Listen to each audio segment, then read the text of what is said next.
Worcester is about actually 4,000 undergraduates, about 1,000 graduate students, and I run the PhD program also in learning sciences and technologies, and so I guess I'm best known for actually. Okay, so when you said how many publications, it just got me thinking, because you can go read them, but actually I want to share with you one that will be very easy for you to understand. Okay, so Corinne, so you're just going to jump at it from your perspective. So your professor says, go do some research, right? Did your professor ever tell you to do that? Oh, you have some hypothesis that, maybe video would be better than text, or an example would be better than this, or I don't know, you got lots of ideas, right? You're teachers, right? You have lots of ideas about actually how you think you might actually improve instruction. So I want to give you an example of a piece of research, and also it nicely exemplifies actually the types of studies we actually do in our system. Because our system, we're running 147 randomized controlled trials right now inside our little platform. And so 2.5 weeks ago, Corinne was like, I said, hey, Corinne, you got to get a publication done this semester. Okay, you're a PhD student, right? This is her first year, and she's a very nice young lady. That's her little face. And she's like, oh well, I heard about this multimedia effect. About actually, maybe text is work better than images. So she built a randomized control trial. Here's the experimental design where she actually describes her methodology. Basically, on the first problem, you're either going to get video for feedback or text for feedback, and on the second problem, you might be in a video group where you get a lot of video, 2 videos in a row if you get something wrong, or you might be in the text group. Okay. Then there's there are other problems as well, because we didn't want to make sure none of the kids got pissed off and actually didn't get any video.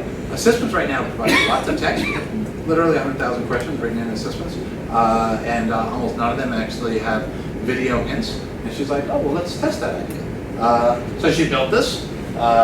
She then actually, she had the chutzpah to say, oh, well, if a kid gets this wrong, I'm going to take the hint messages and instead actually show them this. And so let me actually, we're right now previewing this experiment. There's no user logged in. Let's log in. And to ASSISTments. ASSISTments is an open platform by which actually anyone can make an account and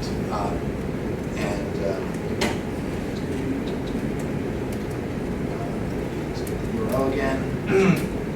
And so you go down to a paper. This paper's not yet published. Who knows actually if it will get accepted? It's actually right now just been submitted to the Conference on Learning Sciences, which will be held in Boulder, Colorado, in a few months.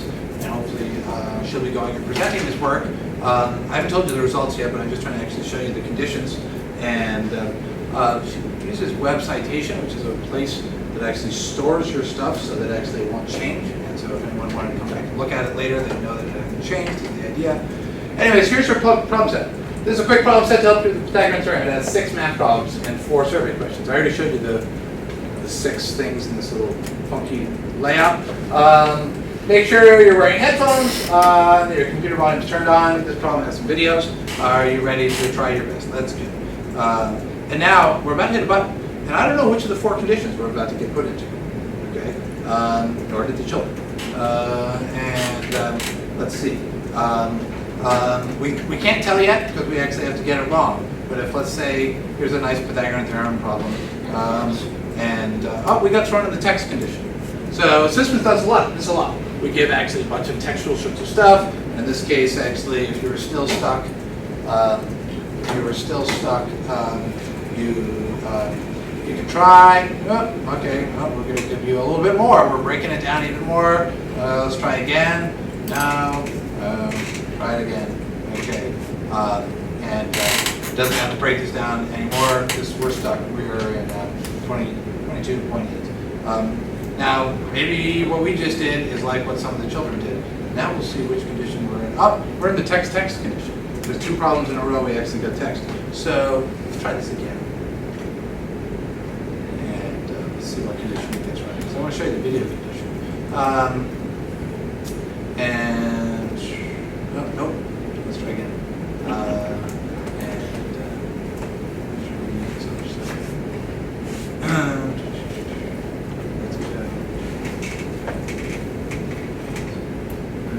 Here's the video condition.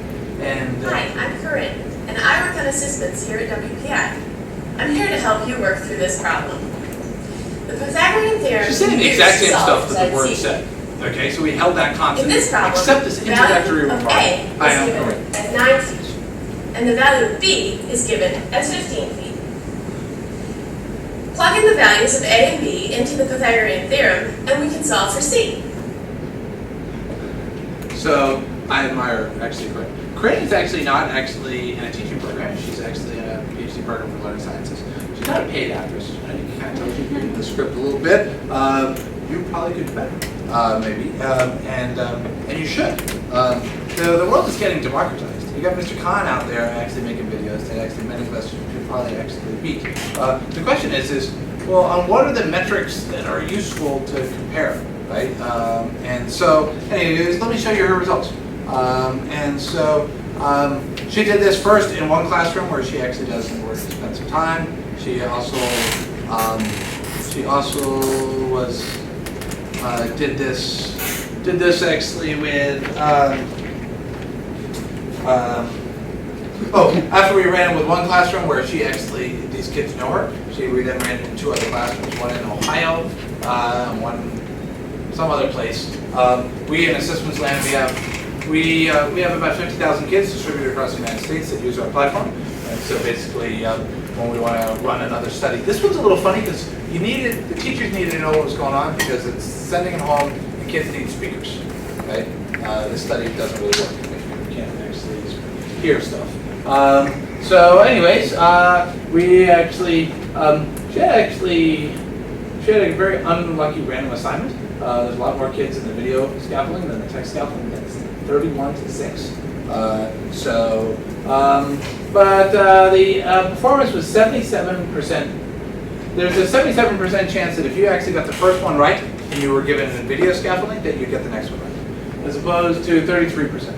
But these numbers here stink. They're really kind of messing up her study because she got an uneven, actually random assignment of kids to condition.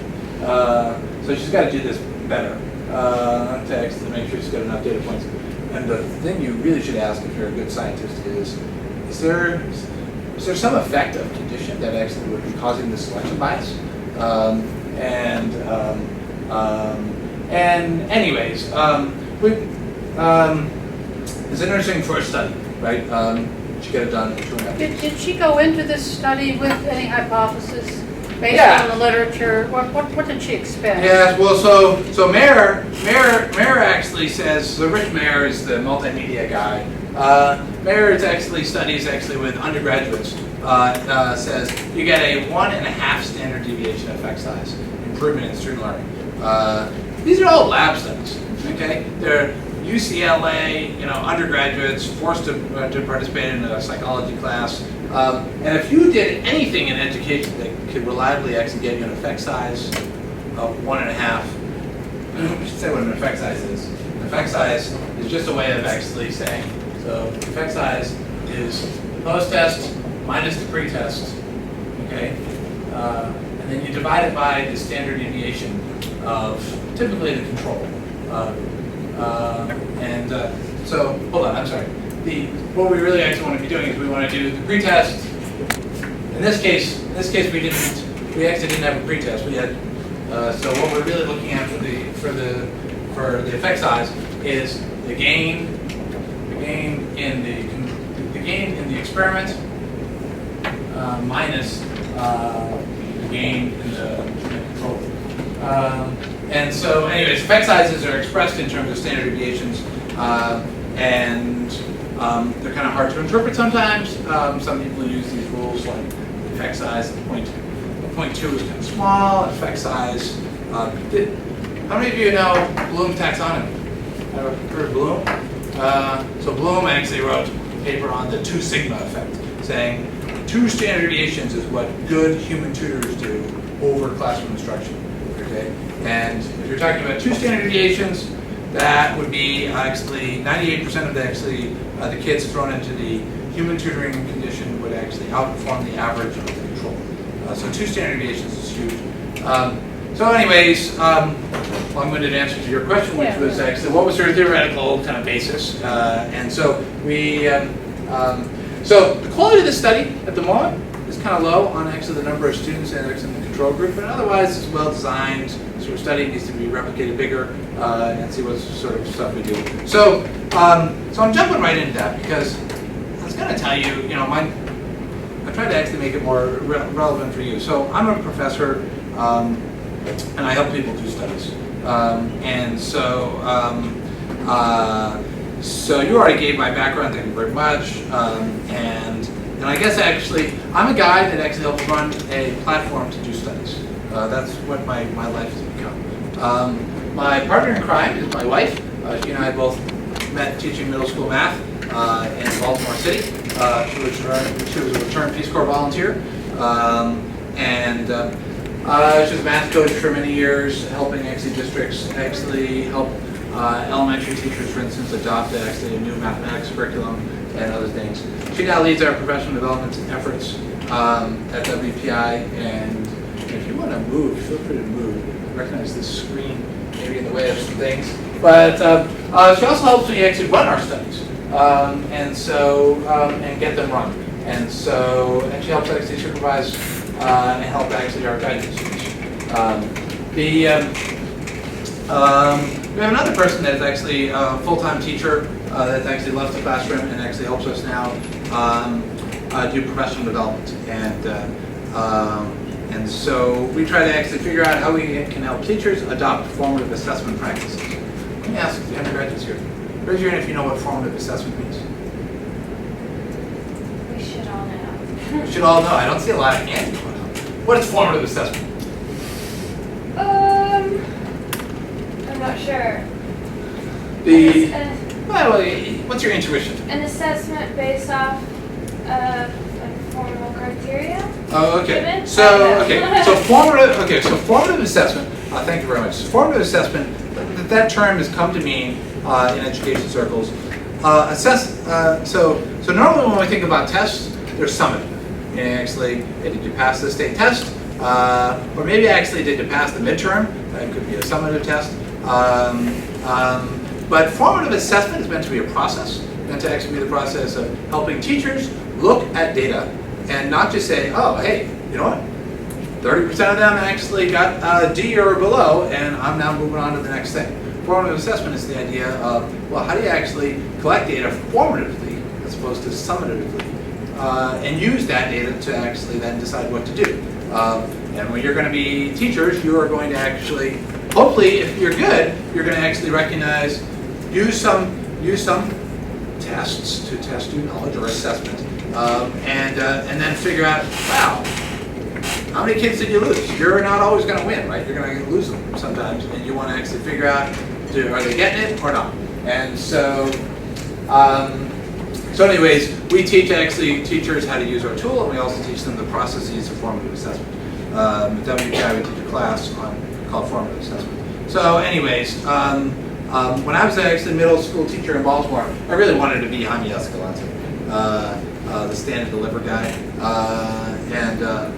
I tell you, I'm no Jaime Escalante. So I didn't quite have it. But I tried. I remember the first year I was teaching, the Maryland Functional Math Test was something that actually was given then, which was adding, subtracting, multiplying, dividing, whole numbers, fractions, decimals, and percents. And all the kids out in the suburbs would actually pass this in like 8th grade. And I'm actually in downtown Baltimore City where like 2% of the kids pass this. I say it's like the MCAS, I'm sorry, I'm from Massachusetts. That's our state test name. What's it called here? The TAS? Star, thank you, okay, replace that. So, and anyways, so I remember actually working really hard to actually run a program in the morning to get kids actually coming in to prepare for the Maryland functional test. And then in my second year, I convinced my principal to teach a real algebra class. And she's like, we don't even have books for algebra, and I got them donated. But then I made a quiz every day. Actually, it was at a school that actually the principal had a procedure. Everyone gives a test at the 5-minute quiz at the beginning of every class. And I was like, well, that seems scary, but I adopted it. And this manual focus on math test, since I actually convinced my principal, we're going to teach algebra. I was like, I got to make sure my kids master the basics of adding, subtracting, multiplying, dividing, whole numbers, fractions, decimals, and percents. Never said that before, right? Or maybe too many times. That was a joke. I used to teach a kid in my class. Okay, will you help me? Yeah. Okay. So when I make a joke and no one laughs, okay, then they'll all laugh. Okay. Okay, thanks.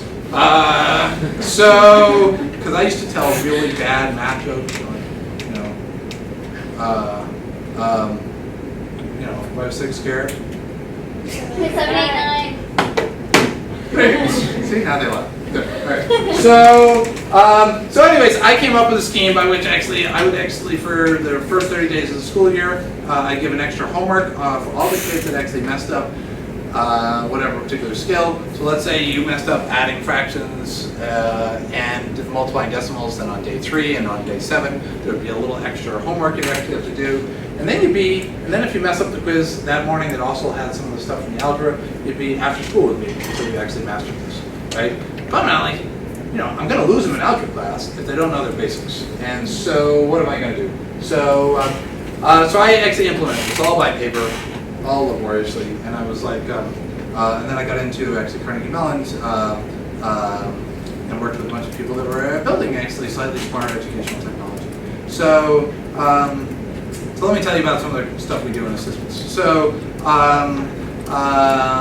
So we do skill practice. We actually do studies about spacing out practice over time. Some work we've been doing on higher order conceptual questions that maybe I'll say a few words about. I then got actually about $1 million to build a parent notification system, a parent portal, so parents could then log in, and I'll share with you some research results. Yet another randomized control trial, randomly assigning to individual kids whether their parents got accounts or not. And I'll share some work on actually some studies where we're looking at actually what I call our textbook work, where we're actually looking at the roles of immediate feedback.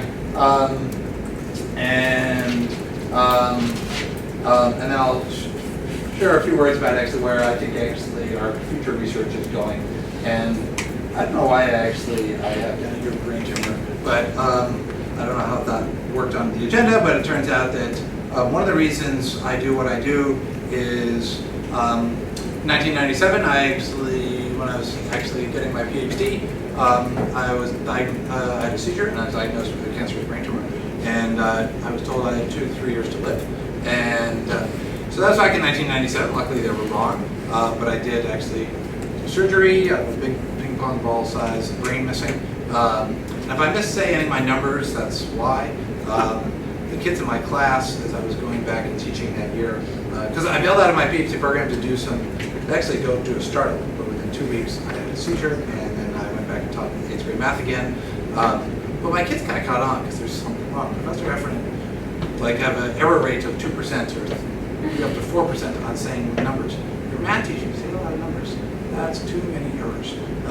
So if I was reading the answers off, oh goodness, then I'd die. So anyways, I tell you about my brain tumor because it actually, it helps maybe explain why actually my wife and I actually do this thing for free. So the first topic I want to share with you is teachers actually build stuff in our world. I'm actually in this meeting here. Let me actually switch to actually a different teacher. And let's see if I can use technology. No, I can't use technology. Come on. The other room's whiteboard, I was doing it. I was feeling good about myself. I don't know, maybe that thing's not connected. So anyways, I'm logging into a real teacher's classroom, and I just wanted to actually share with you the general idea. What is this platform? So I'm now going to actually build something. And so inside ASSISTments, you can do anything you want. What's 2 times 3? Maybe you write a hint, which is add 2 to itself 3 times. I'll put in an answer is 6. Maybe I'll actually write another question about actually actually, let's demonstrate that we can actually embed stuff. How many of you know what FET is? You're going to be science teachers? These are, Carl Wyman actually is Barack Obama's science technology advisor. He won the Nobel Prize in Physics, and he actually he got interested in physics education. FET actually is now run out of the University of Colorado still, and I just want to demonstrate that you can. A question inside ASSISTments is just a web page of HTML, and you can put anything you want there.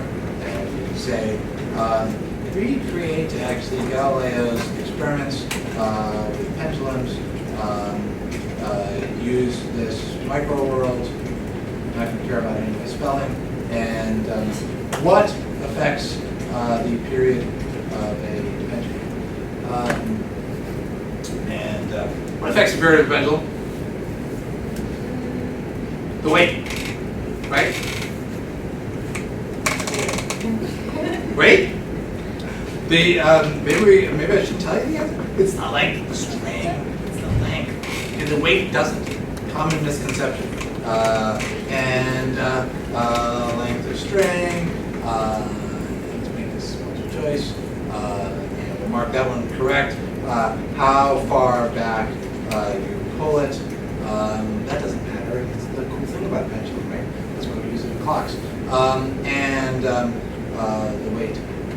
It's going to be long. I'll leave one of the spellings there. Ooh. Oh yeah, we can tag. All right, we can tag these questions with actually evaluate the web, which actually then actually allows us to actually say, oh, this is about multiplying. So if we tag this with multiplying, this is multiplying whole numbers, right? Multiplying whole numbers. So I'm tagging this. And this actually, this question is now tagged with this particular scale, and we're going to use what we call evaluate the web in a moment for that. I can say, what are the causes of the American Civil War? ASSISTments doesn't actually tell you doesn't automatically create things. We're not an automated sort of thing, but you can actually ask it questions. I'm going to create it, and you can actually go find actually other stuff inside ASSISTments, and you can add to that if you wanted to, and so I'm going to actually just drag this guy up to the top, boom, and I'm going to test drive. So actually, let me actually go in, and I'm going to assign this to this classroom, so you can kind of see how that goes. This is a problem set I built. I just built this. Down here in ASSISTment certified problem sets, you can actually find content that actually we built. We just made this one together. I'm going to assign. I'm going to assign it to its pre-algebra class. This pre-algebra class is from 2011 to 2012. Those kids have now moved on. And so I'm not corrupting their class with some badly written questions that really don't have anything to do with their algebra. This is the teacher's class. Here's this thing. Oh, now let's go together and actually go. I'm in the student tab, and now I'm actually playing student, and it's a little bigger. This is the content that we just made. You should be able to tell the difference. I just put in 4468. This one you don't recognize because I just typed in one of my more favorite items. I get this wrong. I actually this question. When we got started with ASSISTments, so I actually wrote this grant back then, 2003. Got our first ASSISTment grant, and we took every MCAS item that was available. Back then, Massachusetts actually released all their items. Now we only release about half their items, but we ASSISTmentized them. We took this item. This item was item 19 from the year 2003, as I recall. Sat down with the teacher and said, hey, if kids get this wrong, what do you want to ask? And he says, well, I want to first ask them a question about the congruence, then I want to ask them a question about the perimeter, because the perimeter step of actually adding all these up and setting it to 23 is important. Then there's the substitution step of figuring out that x is 5, and then so that means this should be 10, and so the final answer should be 10. Let's say actually they get this, say maybe they get their first question about the congruence right, and then maybe do they actually get, let's see, do they get the substitution step, excuse me, do they get the perimeter step right? Maybe not. Then we're going to ask them a question about actually the equation solving. If we get it wrong, no. The kid actually sees show me hint 1 of 3. And then, oh, look at these really good hints that actually explain how you actually move -8 to this side, and then actually combine the 2x and the x here. Eventually, show me hint 3 of 3, type in 5. Okay, so we want teachers to know if kids actually got to the bottom out hint, and I'll demonstrate that in a second in our reporting infrastructure. Because this kid, or we're simulating as a kid, didn't actually know what he was doing. And then finally, 10. I turned on our confusion and boredom detectors. I look confused here. See, and maybe look bored. So we've actually done some work actually in educational data mining that actually allows us to try to actually track actually the emotional state of students and possibly do something with that information. I wasn't planning on talking about that during this demo, but that's what those little letters are on the bottom. Here we are. We wrote this question. Let's get it wrong. No. Get it wrong again. No. Ask for a hint. Add 2 to itself 3 times. The answer is 6. There's this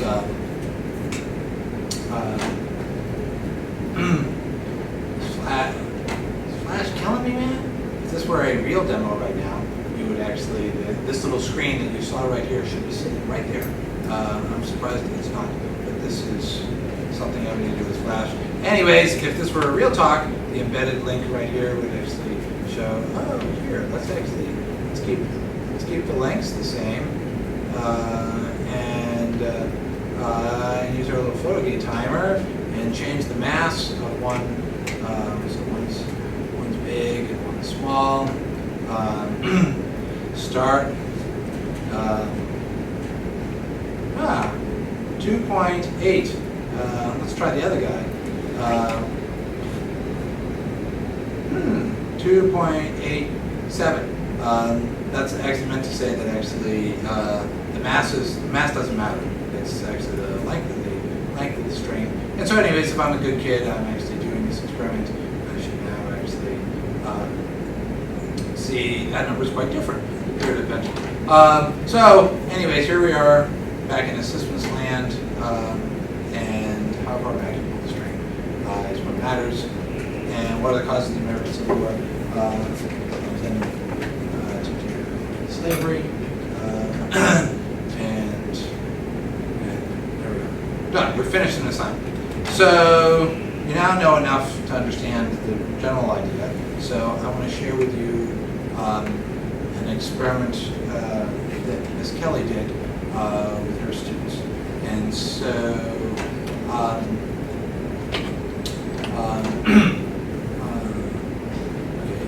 it's the kid right now, teacher account, and go into her class list. So this is someone that uses, I'm going to show you.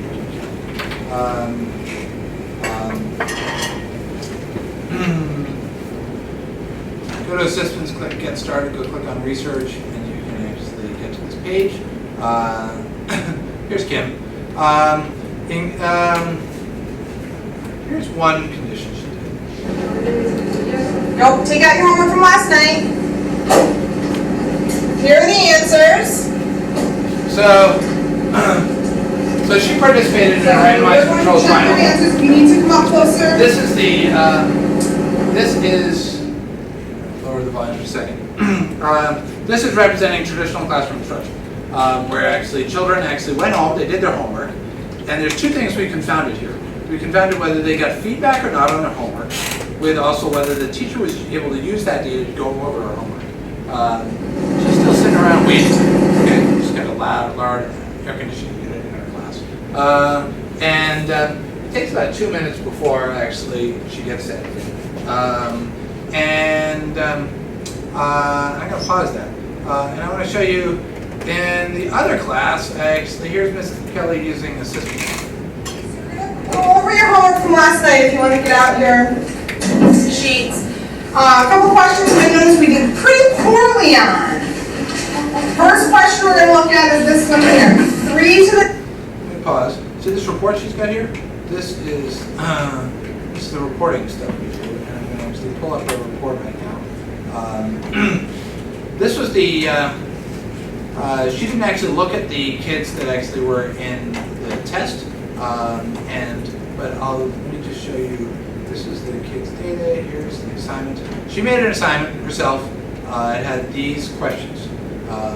She arranged them in triplets, so the kids would have practice. 3 in a row having to do with actually, in this case, you're supposed to write this with positive exponents. You're supposed to say 1 over 5 to the third. This is like septimeters. These 3 questions are going to get right pretty easily. These 3 questions are another triplet. They're going to stumble here. In particular, the report actually here in the control group. In the control group, actually, what you see is they do really well in the first 3, and then you don't see much learning in the next 3, 61, 66, 63. What you see is kids go home, they either actually they practice the thing wrong, or maybe they actually get them right. Okay, you see very little evidence of learning on their homework. The kids that are getting it right, they're probably learning something by actually practicing the right procedure, but all those kids that are getting it wrong, I just feel for this kid. This kid, and here we are, this kid, I'm just picking one of these kids randomly. They get this particular day in 2011, November 7th, at 15:35, what is that? It's 3:25. Like just wherever this kid just got home from homework and practiced this, spent 23 seconds, got it wrong, and was told, thank you, your answer is being recorded. This is what 10 million children get tonight, right? No feedback until tomorrow. And this is something we can easily fix. Anyways, and so here are the kids. So what you're going to see in the ASSISTment classroom is, remember these numbers, okay? Because I'm just going to switch now to the other condition. It looks like actually kids wind up learning during their homework. See these numbers? What you see is actually kids they start lower.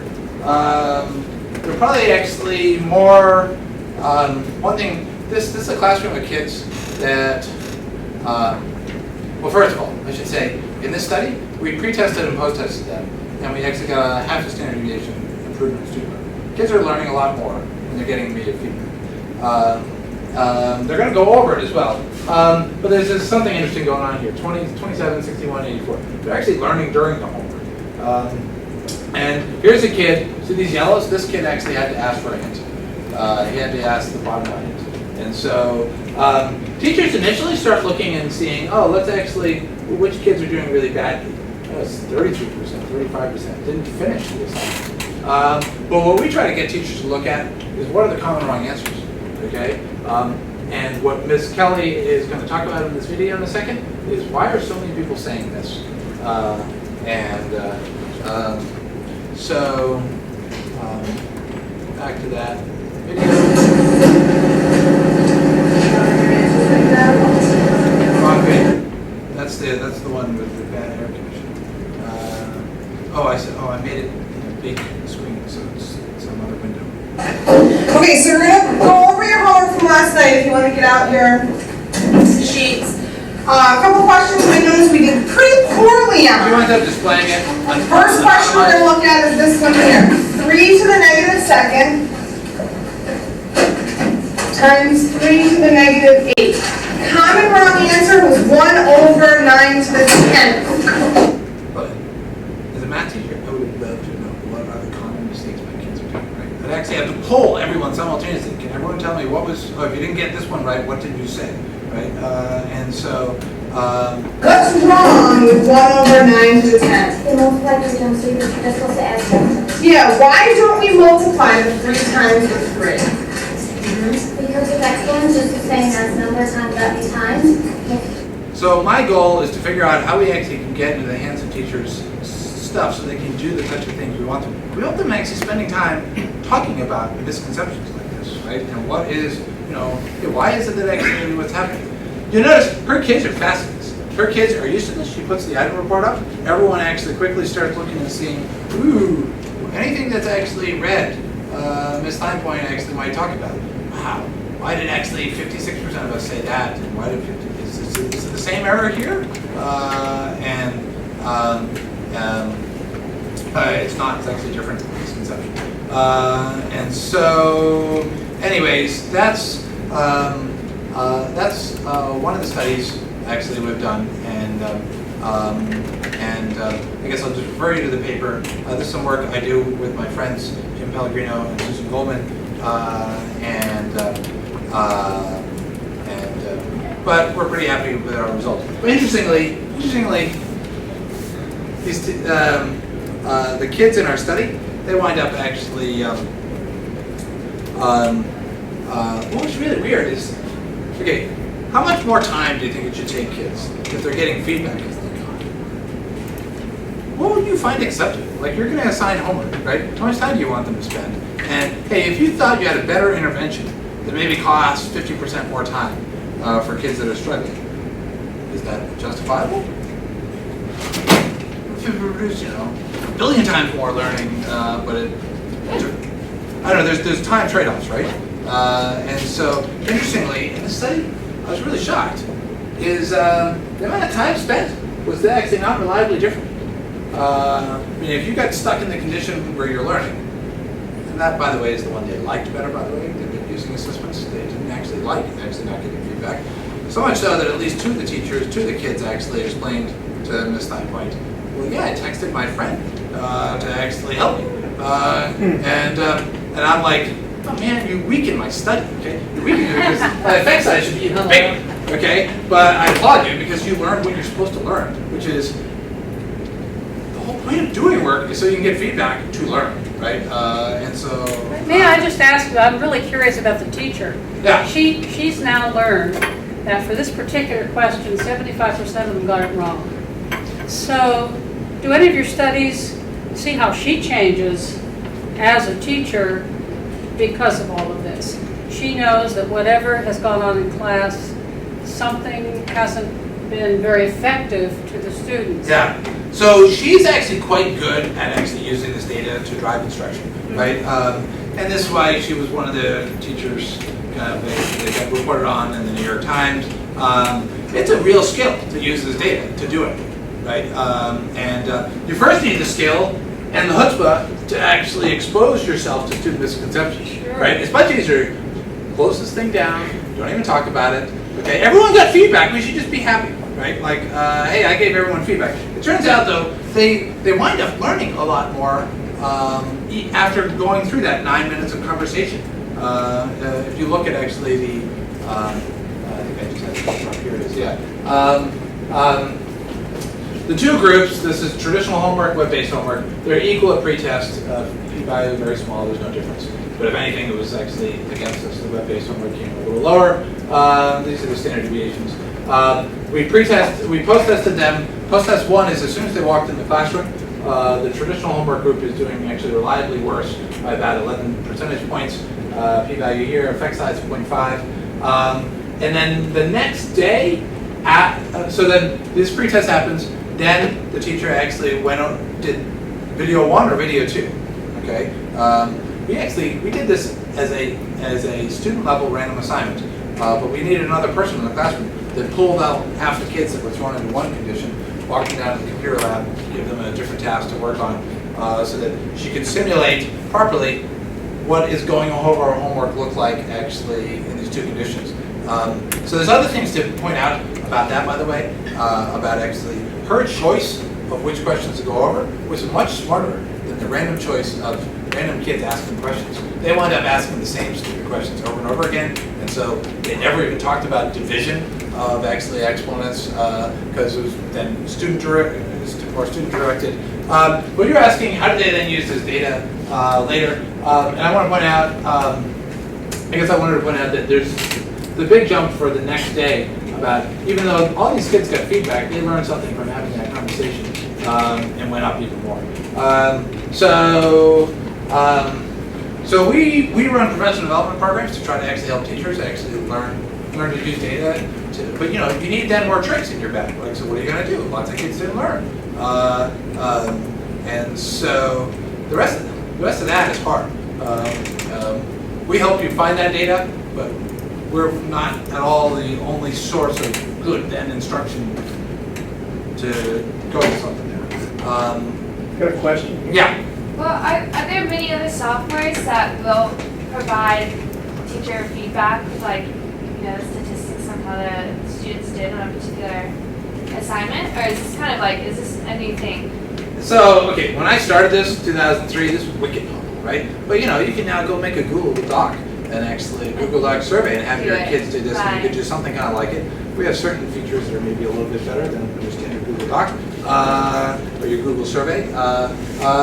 But yeah, I want to make a big deal about this because I'm going to show you some other stuff we do that looks fancier. We have skill builders where we've done a lot of work. But I actually wrote this paper and brought it to the educational, the intelligent tutoring system community. Because these people that actually build these smarter educational pieces of software will often compare themselves to normal classroom instruction. And they really should be comparing to this level of actually our experiment, which is, hey, we got computers. What can you do on top of that? What can your adaptive stuff do on top of baseline? Because baseline immediate feedback is going to get you really far. Half the standard deviation, the intelligent tutoring system community actually may be printing out actually results of about 7/10 of a standard deviation. It's not basically at this point, just getting kids immediate feedback is the most important thing. Right. Okay, we don't need fancier drugs. Just like fix the water supply so we don't have bugs in the water. Right? Like the reason why we all live longer is not because of our fancy drugs. It's because of plumbing and sewage isn't actually in our streets. And similarly, that's the first problem we actually need to fix. So here I'll tell you some other more fancy stuff we do, which is actually these skill builders. But I wanted to start with the boring stuff that's wicked easy to implement. But we do this thing called skill builders, and I'll go back to my slides for a second.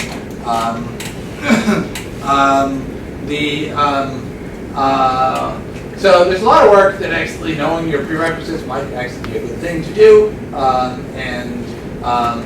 There's a nice meta-analysis by Kulik and Kulik actually looking at actually mastery learning, seeming to suggest that if you force kids to reach some standard of mastery, that might lead to actually a reasonable effect size, too. And so we wanted to actually look at this in the context of actually a real classroom. So Jim Pellegrino, Susan Goldman at the University of Illinois Chicago, and myself and my wife, we built actually a problem set where we have an experimental design where half the children are going to get a skill builder, and the other half are going to get a skill builder, and then reassessment and retraining. So everyone gets a skill builder. So what's a skill builder? Back to my things here. So skill builder, anything that's red in ASSISTments is a skill builder. So the surface area prism, say, for instance, if I actually, if I hit print, we will see maybe 100 items that will actually get thrown at kids randomly. This is the print that allows a teacher to kind of quickly see what the questions are. And so here's a bunch of problems having to do with base, heights. Here they are, going kind of fast because they're pretty repetitive. The numbers are ever so different. 447 versus 293. So a skill builder will give you actually practice on a topic. If I clicked on test drive, you'll see it from the kid's perspective. From the kid's perspective, they have to get 3 right in a row. If they get it wrong, they can ask for a hint.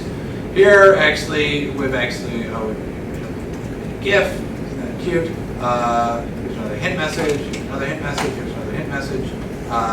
We spend a lot of time writing these hint messages. Notice they're all text. How much better could our skill builder be if we actually take Corinne's idea from last week and actually put those things actually in videos? I get excited about that. So Anyways, you got to get 3 right in a row without any assistance. So now I actually type in 1. Okay, now what's the radius of this sphere? Anyways, I won't bother doing the math. I have to get 3 right in a row in order to succeed here, but that's a skill builder. A skill builder also, so that's a skill builder. So in this study, we actually had 2 sets of skills. We had 15 skills in set A, 15 skills in set B. Our experimental design is that you might actually be in group 1, which would mean you would get just mastery learning on skill set A, and you would get the automatic reassessment and retraining system on top of that for set B. If you're in group 2, we just swapped it. Okay? There's a nice experimental design which allows you to do randomization at the student level. So we only had 100 kids, and yet we can actually analyze at the appropriate level of the student. Many studies we can't do at the student level.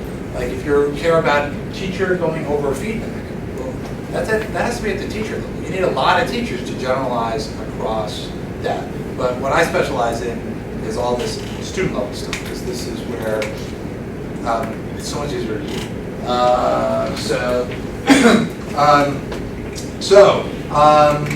Back to my PowerPoints. So we have 147 skill builders, and those are the red things. I'm going to dive into this little box here because this is just a prerequisite graph. This little box, adding whole numbers is prerequisite to multiplying, and also subtraction. You need both of those before you can do division. So that's what I mean by prerequisite graph. But in this study, we wound up finding.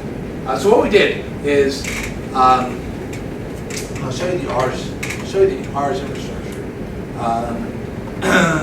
Inside a teacher account, we turned on the automatic reassessment and retraining system, and that's this here. The defaults were you are going to actually, after a kid masters a topic, gets 3 right in a row on a given topic. We used to call a skill builder a master learned problem set. That's just stupid. Okay? What really matters is how did they do 7 days later? How did they do two weeks after that and a month after that? So the automatic reassessment and retraining system allows actually for this nice, allows us to actually experiment with the spacing. This study we just compared spaced out practice versus did you actually succeed once. We're also doing studies to actually figure out what is the right spacing regime and how can we differentiate that to actually better account for students, individual students. Yes? So these reassessments will be given to students at all different times just based on when they master 3 problems? Yeah, let's go click into her fake student account. There's probably going to be an R's test. But you don't have any reassessments tests. If we did, actually it would be right here. And if she has, so basically the kids couldn't go on and do their homework unless they did their little reassessment test. And then for every item they messed up, they'd be forced to do it's called the automatic reassessment and relearning. You'd then be given relearnings, which is we then give you just more practice of the same stuff. But right now we're actually experimenting with how can we actually give them. Hey, if it didn't really work the first time, should we just give them the same damn crap actually again? Is that really likely to succeed? Excuse my language. But I'm mad at myself because actually, now that we actually have this, we should actually figure out alternative ways of teaching the exact same stuff. So we're starting to experiment with embedding Khan Academy videos or other teacher-created videos to look at them. So anyways, the results. So it turns out we run this in September. Basically every day a kid actually is getting a new skill builder, and it's either in R's or not in R's randomly. And this map is for 30 days. The kids that are doing R's, well actually everyone's doing R's, it's just actually which skills you're getting R's on. And that's really nice because you're going to do a study that actually where half the kids don't have to do any homework later on. That would be perceived as unfair.